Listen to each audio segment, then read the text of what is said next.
Graça e paz, irmãos. Nesta data muito importante para todos nós vamos meditar na primeira palavra de Cristo na cruz. O texto que vamos usar está em Lucas, no capítulo 23, versículos 33 e 34. Estarei lendo para os irmãos.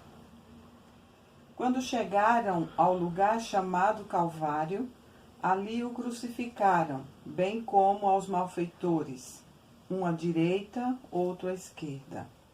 Contudo, Jesus dizia: Pai, perdoa-lhes, porque não sabem o que fazem.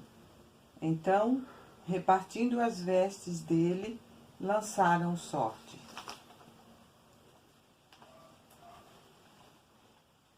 Sempre que é possível, quando alguém está à beira da morte, muitos querem ouvir as suas últimas palavras de despedidas. Durante todo o sofrimento de Cristo até o Calvário, a Bíblia nos conta que Jesus foi oprimido e humilhado, mas não abriu a boca. Como cordeiro foi levado ao matadouro e como ovelha muda perante os seus tosqueadores. Ele não abriu a boca. Isaías 53, 7. Jesus foi preso, chicoteado, insultado, desprezado, acusado, escarnecido, cuspido, zombado e muitas outras coisas tristes que sabemos.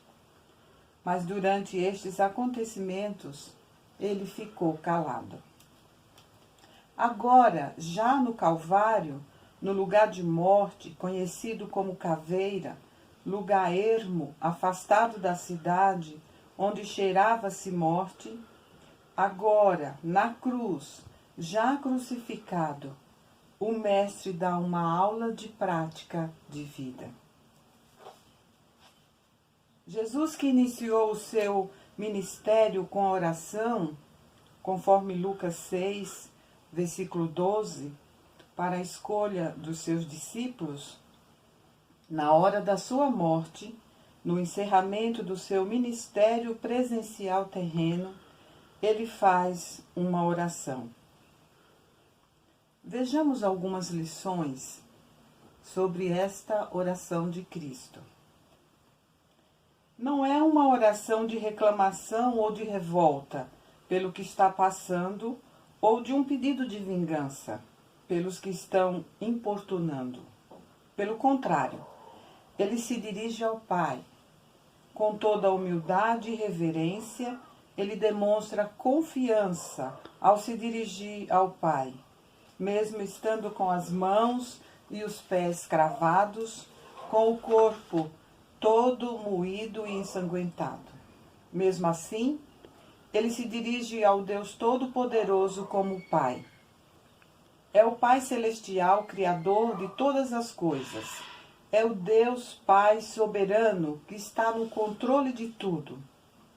A vontade de Deus, o Pai, está sendo feita e o Filho está submisso totalmente à vontade soberana do Pai. Primeira lição. Quando o mal nos aflige, quando tudo não vai bem, Deus não deixa de ser Deus. Ele não deixa de ser nosso Pai. Confiemos nele. Segundo, é uma oração de pedido de perdão. O mestre que havia ensinado que devemos perdoar até 70 vezes 7, conforme Mateus 18, versículos 21 e 22, que nos ensina a amar aos nossos inimigos, coloca em prática na cruz o seu ensinamento. Ora, suplica perdão ao Pai pelos seus algozes. A maior manifestação da graça de Deus é o seu perdão àqueles que se arrependem de seus pecados. Na cruz não foi diferente.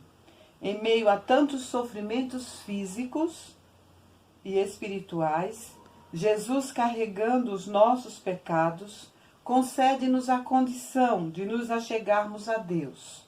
através do seu sacrifício derramado, o seu precioso sangue. Ali, ele se preocupa com os seus opressores. Lição 2. Nós também, como imitadores de Cristo, devemos perdoar os nossos inimigos, aqueles que nos perseguem. Terceiro, Jesus intercede por seus inimigos. Como grande intercessor que é, Jesus, durante o seu ministério, sempre em oração, intercedeu pelos seus. Ele ora pelos pecadores, conforme Isaías 53, 12. Ele ora pelos crentes fracos, conforme Lucas 22, 32. Pela igreja, em João 17, versículo 9. Jesus intercede ao Pai pelo envio do Consolador, o Espírito Santo, João 14, 6.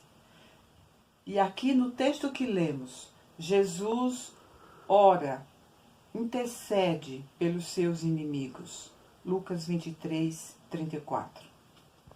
O Senhor Jesus é o nosso eterno intercessor. Romanos 8, 34, na parte B diz, o qual está à direita de Deus, também intercede por nós. Ele é o nosso advogado, conforme 1 João 2:1. Temos advogado junto ao Pai, Jesus Cristo, o justo. Aliás, ele ensinou isto aos seus discípulos. Mateus 5:44. Amai os vossos inimigos e orai pelos que vos perseguem. Vemos que Jesus cumpre o que ensina. Lição 3. Devemos imitar a Cristo, amar e orar pelos que nos odeiam, porque assim nos ensina Jesus. Queremos concluir a nossa fala. Podemos aprender com Cristo e buscar conhecer mais sobre Deus. Jesus conhecia o Pai e seu prazer estava em realizar a vontade do Pai. É preciso que, em obediência a Jesus, pratiquemos o perdão. Perdoar uns aos outros transforma a nossa vida. Muitos adoecem por não perdoar aqueles que os ofendem. Oremos pelos nossos inimigos, intercedamos por eles, em obediência, em amor ao nosso Mestre. Mesmo sem nós merecermos, Jesus continua a interceder por nós. O Mestre, mesmo nesta hora de sua morte, ele continuou a ensinar como devemos viver a nossa caminhada cristã. Louvado seja Deus, porque Jesus ressuscitou e vive em nós, sempre nos ajudando a andarmos no caminho, que é Ele. Que Deus nos abençoe. Amém.